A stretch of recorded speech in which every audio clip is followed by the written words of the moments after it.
네, 안녕하세요. 박중사입니다. 2023년 9월 11일 월요일 장마감 방송 하도록 하겠습니다. 자, 현재 시간 저녁 7시 54분 정도 지나고 있는데요. 야간 나스닥 선물은 현재 0.6% 정도 상승해서 거래가 되고 있고, 우리 야간 선물은 338.25로 0.2포인트 정도 상승해서 거래되고 있습니다. 자, 오늘은 일단 제약바이오 관련된 내용과 그다음에 오늘 위클리 옵션 월요일 거 만기였죠. 이제 거기에 대한 내용, 위클리 옵션 만기를 리뷰하면서 이제 남은 9월 내만여의 날까지 남은 3거래일 동안에 어떤 시장의 모습을 취하고 있는지, 그다음에 우리의 전략은 또 어떻게 되는지 간단히 짚고 넘어가는 시간 갖도록 하겠습니다. 자, 먼저 일단 첫 번째로 제약바이오에 대한 내용. 오늘은 제약바이오 데이라고 볼 수도 있을 것 같아요. 거의 시장의 거래 대금이 거의 다 제약바이오에서만 돌았죠. 물론 로봇 쪽이나 두산 로보틱스 상장 이슈를 가지고 두산이나 SP 시스템스가 올라오면서 이제 로봇 쪽에도 자금들이 몰리긴 했지만, 그리고 한동훈 관련주라든지 그다음에 우크라이나 재건주도 어느 정도 시선이 쏠리긴 했지만, 워낙 큰 자금들이 제약바이오에 좀 몰렸다라고 볼 수 있는 날이었습니다. AI 신약 개발, 그다음에 비만, 당뇨, 미용, 그다음에 최근에 개별적인 난치병 관련주들 해가지고 좀 돌아가면서 많이 돈들이 돌고 있는 것 같아요. 그리고 특히나 이제 제약바이오 쪽은 늘 말씀드렸지만 에코프로와 에코프로 BM에서 이제 자금이 빠질 수밖에 없는 이제 필연적인 상황이고, 그 자금들을 코스닥에서 메워줄, 커버해줄 거의 유일한 섹터라고 봅니다. 반도체도 있지만 주로 반도체는 이제 코스피를 관리할 때 보통 이제 힘을 쓰고요. 코스닥에서 이제 에코프로와 에코프로 BM은 어쨌든 코스닥이니까 이제 그들에게서 이제 자금이 빠진다면 결국 시총은 코스닥의 시총으로 커버를 해줘야 되는 겁니다. 그래서 제약바이오가 거의 필수적으로 커버해줘야 된다. 이렇게 말씀을 드렸던 거죠. 그래서 에코프로가 이제 어느 정도 고점을 찍었던 그날부터 계속 바이오에 집중을 해야 된다라고 말씀드리면서 바이오 종목들을 일부는 꼭 가지고 있어야 된다. 라는 의견을 또 드렸었죠. 우리 방에서도 바이오 오늘 급등한 것도 갖고 있고 하지만 최소한 한두 종목은 좀 포트폴리오에 넣어두고 가져가야지 않겠나, 이런 생각을 또 해봅니다. 거기서 중간에 수익 청산을 하더라도 다시 또 다른 바이오에 진입을 해서 바로 이제 큰 돈을 쓰는 게 아니라 천천히 이제 돈을 조금 모아가면서 이렇게 좀 진행을 해야 되지 않겠나, 매집을 하라는 거죠. 그래서 그런 식으로 꼭 바이오는 한두 종목 이상은 포트폴리오에 편입을 해야 된다고 생각을 합니다. 최근에 이제 바이오 지수를 봤을 때도 충분히 어느 순간에 이제 폭발력이 생길 수가 있다고 봅니다. 이제 KRX 바이오의 흐름도 지금 이 상태고요. 특히나 코스닥 제약 섹터만을 봐도 현재 지금 이런 구간들의 지금 지지와 저항 라인을 접목시키는 그 자리에서 우리가 또 이렇게 커버되는 모습을 볼 수 있죠. 그래서 물론 이게 지난번처럼 한 번에 이제 제약바이오 장세가 이런 식으로 한 큐에 오리라고 생각은 하지 않습니다. 한 단계 좀 거쳐가야 될 시간들이 좀 있지 않을까 생각은 하지만, 어쨌든 그 사이에 제약바이오에 대한 관심은 반드시 꼭 가지고 있어야 되겠고, 그동안의 수량을 더 모아볼 수 있는 환경이 분명히 또 시간을 줄 테니까 이제 그때를 잘 활용해야 될 것 같습니다. 지금은 또 단기적인 저항대에 또 향해 가고 있는데요. 적당히 차익 실현도 하면서 또다시 다음 종목으로 넘어가고 이런 전략들도 괜찮을 것 같아요. 계속 말씀드리지만, 그 다음에 셀트리온 헬스케어. 셀트리온 헬스케어가 얌전하죠. 일단 10조 원짜리가 움직여줘야 되는데, 결국에는 가장 빠르게 커버될 수 있는 시총을 커버해줄 수 있는 바이오는 또 셀트리온 헬스케어잖아요, 코스닥에서. 그러나 일단 셀트리온 헬스케어가 지금 자체적으로 묶일 수밖에 없었던 일정이 있었죠. 그래서 지난번에 나왔던 자사주 매입 공시였는데, 당초에 셀트리온 헬스케어가 공시가 나왔을 때 2주 전으로 돌아간다면 11월 28일 기한으로 69만 주를 매수하는 거였어요. 근데 지금이 그게 나온 시점 이후로 한 2주 정도밖에 지나지 않았는데 벌써 69만 주를 완료했습니다. 상당히 빠르게 완료했습니다. 자사주 매입을 다 이제 처리했다라는 거. 그동안에 셀트리온 헬스케어가 거의 주가 움직임이 뭐 오르지도 못하고 좀 묶여 있었죠. 요 시간 동안에 자사주 매입이 끝났다라는 거. 요 자리에서 자사주 매입을 끝났다. 즉 회사의 이 69만 주 매수 단가가 아주 뚜렷하게 이 정도로 구간으로 드러날 수밖에 없는 상황입니다. 예, 뭐 자사주를 매입했다고 해서 반드시 주가가 크게 상승하냐 혹은 바로 상승하냐 그렇게 볼 수는 없지만 보통 이제 코스닥 잡주들이 아닌 이상 좀 굵직한 종목들은 좀 그래도 시장에서 어느 정도 역할을 보여주고 있는 종목들은 자사주가 좀 중요한 역할을 해줄 때가 많아요. 과거에 뭐 NC소프트나 뭐 CS 윈드 같은 거 제가 오늘 장중 라이브 방송 때 과거의 사례들을 좀 보여드렸었죠. 그런 것처럼 역할을 해줄 수 있는 종목들은 자사주 매입을 좀 신경 써서 보기도 합니다. 어쨌든 빠르게 이 가격대에서 자사주 매입을 완료한 만큼 앞으로 거래 정지가 한 100일 정도 남았습니다. 합병으로 인한 거래 정지가 또 마침 또 100일 정도 남았어요. 그래서 그 사이 동안에 12월 28일까지 바이오 랠리 분위기의 중심을 잡아줄 수 있을지 한번 관심 갖고 보려고 합니다. 뭐 대차 거래가 최근에 상환되고 대차 잔고도 줄어들고 있다라는 것도 좀 볼만한 사안 같고요.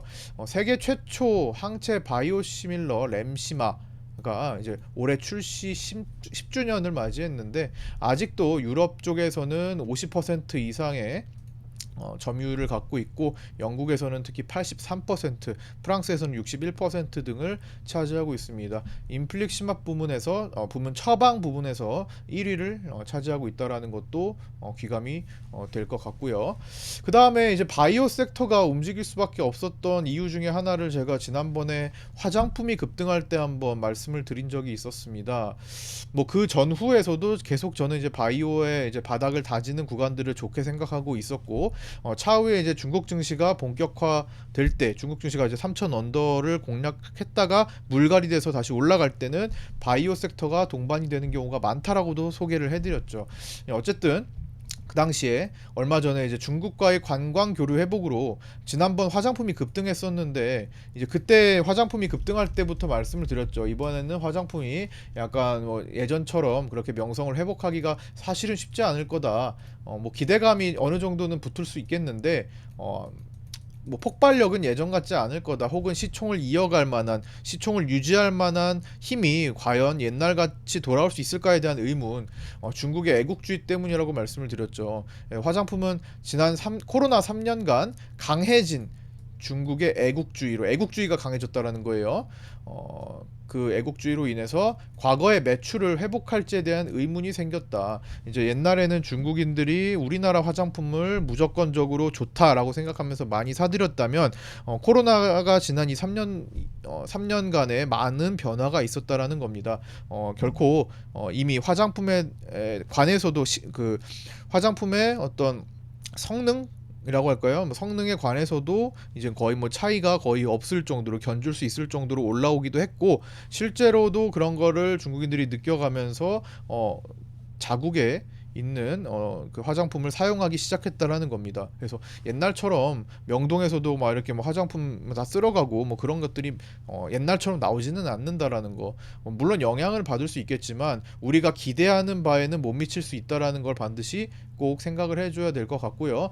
그래서 이제 화장품에 대한 기대감이 줄어든다면 바로 이 바이오로 이제 넘어올 수 있다라고도 그때 말씀을 드렸죠. 그래서 화장품을 추격하기보다는 바이오를 바닥을 접근하는 것이 더 바람직하다라고 그때 말씀을 드려왔습니다. 그래서 그렇게 만들어지는 화장품, 바이오, 엔터, 게임으로 이어지는 선순환 구조에서 빠르게 자금이 바이오로 선회하는 모습을 이제 보이게 되었다. 뭐 이런 것도 이제 체크해 볼 수 있을 거고요.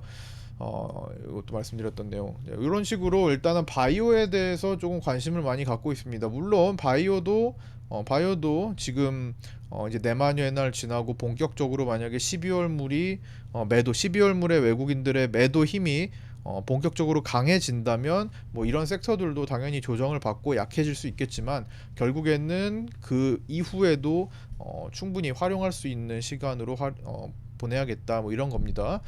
그다음에 이제 두 번째로 월요일 위클리 옵션 만기 리뷰를 좀 진행해 볼까 합니다. 일단 월요일 위클리 옵션 오늘 결국에는 337.5 콜옵션과 337.5 풋옵션 이 두 개의 대결로 갔는데 철저히 양광이 되었습니다. 제가 오늘 마지막 부분에서 마지막 쪽에서도 그 이제 우리 정혜원방 파생반에 이렇게 조금 말씀을 드렸는데 여기 이제 톡방에 보시면 마지막에 2시 53분에 오늘 박스에서 크게 벗어나지 않은 채 마무리 준비를 했는데 이제 위클리 만기 싸움은 337.5 콜과 337.5 풋 싸움으로 귀결되고 있고 양광일 가능성이 높아 보이긴 합니다라고 올려드렸습니다. 결국에는 이제 양광이 되었고요. 어떻게 양광이 되었냐면은 이제 종가 대비 양광을 말씀을 드리는 겁니다. 이제 337.46에서 동시호가에 들어갔고 선물 차트를 보면서 좀 말씀드릴까요? 지금은 만기가 3일밖에 안 남은 시점이다 보니까 베이시스가 뭐 0에 가깝습니다. 그래서 그냥 선물 가지고 판단하면 될 것 같고요. 코스피 200을 얘기할 때도 마지막에 337.5냐 여기 부분에서 이제 끝났죠. 여기 부분 337.5를 중심으로 두고 위냐 아래냐 싸움에서 코스피 200이 마지막에 337.58로 끝났습니다. 0.46에서 동시효과 들어가서 0.58로 끝나면서 완전히 양광이 됐죠. 종가 대비 양광을 말하는 거죠. 337.5 콜옵션은 0.23에서 이제 동시효과 들어갔고 결제 싸움으로 들어갔고요. 337.732 이제 손익 분기였는데 그 아래로 끝났죠. 그 다음에 337.5 풋옵션이 0.22로 종가 형성되고 결제 싸움 들어가서 337.28 아래로 끝나야만 됐는데 그 위로 끝났죠. 그렇죠? 그래서 요 사이에 딱 끝나면서 양광을 만들었다라는 거 재미없는 종가 만기 싸움이 된 것 같습니다.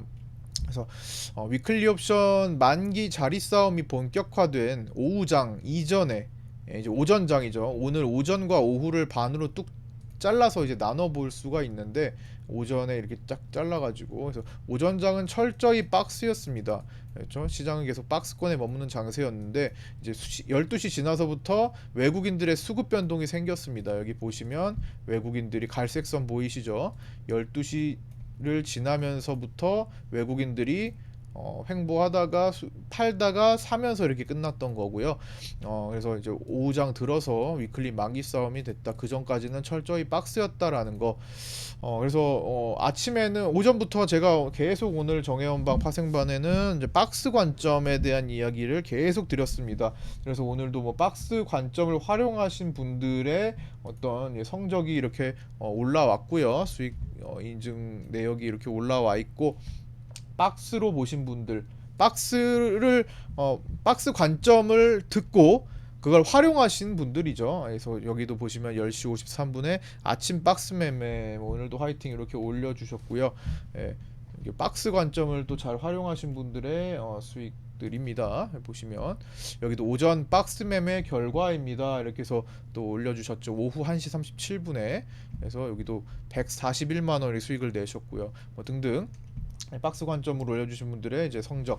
어쨌든 오늘은 사실 매매가 월요일 만기기도 하고 월요일은 제가 지금까지 계속 말씀드리지만 월요일에 7월 31일에 월요일 상품이 이제 신설되고 나서 지금까지 변함없이 말씀드리지만 월요일은 데이터가 부족하고 일단 기본적으로 쌓인 데이터가 없어요. 월요일 시장이 어떻게 앞으로 시장에 얼마나 어떤 영향을 잘 미치는지 그 다음에 기본적으로 목요일에 보고 판단하는 그 어떤 세부적인 지표들도 공개가 되지 않고 있습니다. 증권사들이 뭐 세부적인 어떤 포지션이나 배팅 상태를 볼 수가 없어요. 공개를 안 합니다. 그래서 월요일 거는 좀 보수적으로 접근을 한다라는 말씀을 다시 한번 드리고 오늘 상당히 보수적으로 저도 관점을 드렸습니다. 그래서 오전에는 이 자리 이 자리에서 이제 매수를 노리자 단기 매수를 노리자 했는데 0.25포인트 차이로 오지 않았습니다. 제가 제시한 거는 335.10이었나요? 335.10 정도면은 한번 롱으로 한번 노려볼 만하다 단타해서. 근데 335.25까지만 35까지만 도달하고 올라갔습니다. 그래서 좀 아쉬운 아침이었고요. 그 다음에 또 반대로 그럼 이렇게 올라갈 거면 좀 더 기다렸다가 언제 337.80에서 숏 잡아보자. 어차피 박스니까 요 위아래 한번 공략해보자 라고 말씀을 드리고 우리 함께 지켜보고 있는데, 하필이면 또 여기 337.80 기다리는데 337.55까지만 갔습니다. 그래서 또 0.25포인트 차이로 놓쳤어요. 요 사이에 우리가 그러면 시장이 박스면 우린 대안해서 뭘 할 거다 해서 코스닥을 공략을 했는데, 코스닥도 몇 포인트 차이로 오지 않았습니다. 그래서 오늘은 전반적으로 계속 이렇게 놓치는 뭐 그런 모습을 보였지만 크게 아쉽지 않다고 지금 생각을 하고 있어요. 어차피 보수적으로 볼 거였고, 월요일은 이러다가 포지션을 못 잡아도 괜찮다라는 생각을 기본적으로 하시라고 말씀을 드렸죠. 일단 그래도 못 잡아도 보수적으로 본다, 월요일은. 그래서 우리가 오늘이야 이렇게 결과가 이렇게 되어서 그런 거지만 월요일에 어떤 폭풍우가 들이닥칠지 모릅니다. 갑자기 외국인들 기관들이 정보 없는 개인들 몰아넣고 갑자기 반대로 강하게 밀어붙일 때도 올 수 있어요. 그래서 항상 몸을 사려야 되는 게 월요일이 되었습니다. 원래는 목요일 만기일에 항상 주의를 해야 되지만 그것보다도 더 월요일이 더 조심해야 된다. 오늘은 박스라서 이렇게 평온해 보이지만 오늘이 다가 아닌 거잖아요. 그렇죠? 그래서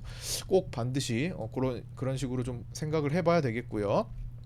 마지막에 이제 종가의 이제 투신이 2,200억 매수를 하면서 이제 종가의 338.05로 선물을 좀 땡겼습니다. 요 자리 좀 땡기면서 급등을 시켜놨고, 그러면서 이제 금융투자의 1,400억 매도 청산, 외국인들의 300억 매도 청산, 개인의 500억 매도 청산이 있었습니다. 이거 다 합치면 2,200억 되죠. 그래서 내일은 이제 투신의 2,200억 향방 한번 이것도 체크를 해봐야 될 것 같고요. 이제 위클리 옵션 만기도 끝나고 본격적인 이제 9월 내만여의 날 자리 싸움이 3일간 시작될 예정입니다. 그 사이에는 미국 CPI 발표가 있습니다. 그래서 굉장히 좀 폭풍우가 몰아쳐도 몰아칠 수 있는 상태.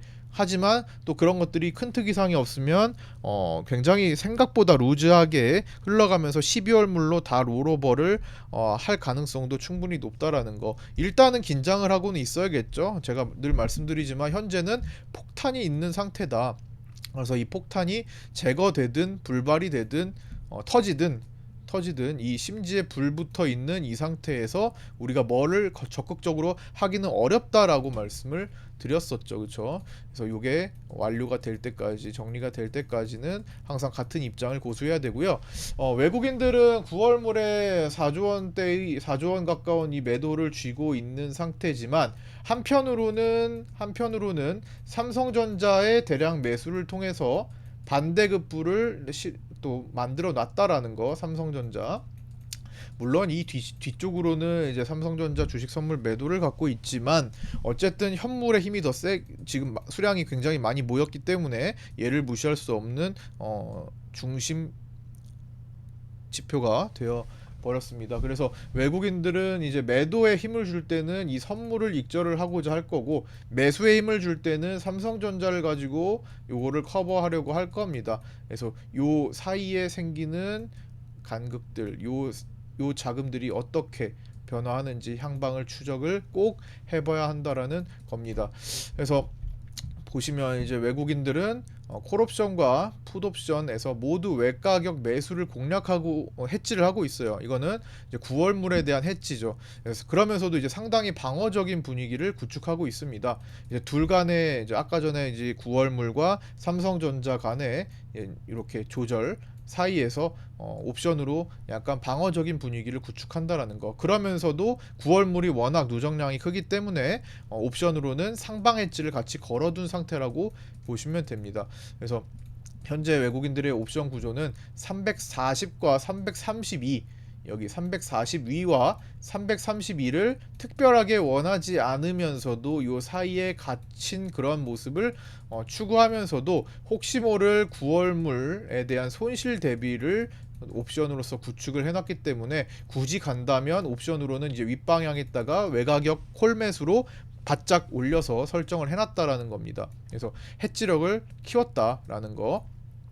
누적 매도액이 남은 3일간 이제 급락이 나올 경우에는 9월물을 청산을 빠르게 해버릴 수도 있는 겁니다. 그래서 뭐 그렇게 청산한 다음에 12월물로 상방을 현재처럼 이어서 구축할 수도 있을 겁니다. 그러나 현실적으로는 이렇게 묶어두는 거래를 통해서 삼성전자도 묶어두고 선물도 묶어두면서 대량 롤오버를 진행할 가능성이 높은 상태가 이제 현실적인 상태입니다. 그래서 우리가 현실적인 상황을 봐야 될지 아니면 외국인들의 극단적인 어떤 이제 베팅을 봐야 될지는 3일간 우리가 좀 집중해서 체크를 해야 될 것 같습니다. 그래서 남은 3거래일 삼성전자와 9월물 그리고 만기 청산 거래 그리고 2월 되는 롤오버 거래 등에 유의하면서 구간 해법을 찾아야 될 거라고 생각합니다. 자, 오늘도 이렇게 여기까지 이제 마감 방송 마치겠고요. 생각보다 좀 길어졌네요. 오늘도 좀 일찍 끝내려고 했는데 또 내용이 또 제가 준비한 내용들을 좀 말씀드리다 보니까 또 이렇게 길어졌고요. 네, 이렇게까지 마치고 내일 오전 내일 아침 8시 20분에 유튜브 라이브에서 뵙도록 하겠습니다. 이제 구독자 정보 공유방에 들어오셔서 함께 공부하실 분들은 유튜브 댓글에 있는 오픈톡으로 문의 주셔서 안내 받고 들어오시면 되겠습니다. 자, 고생들 많으셨고요. 내일 아침 8시 20분에 뵙도록 하겠습니다. 감사합니다.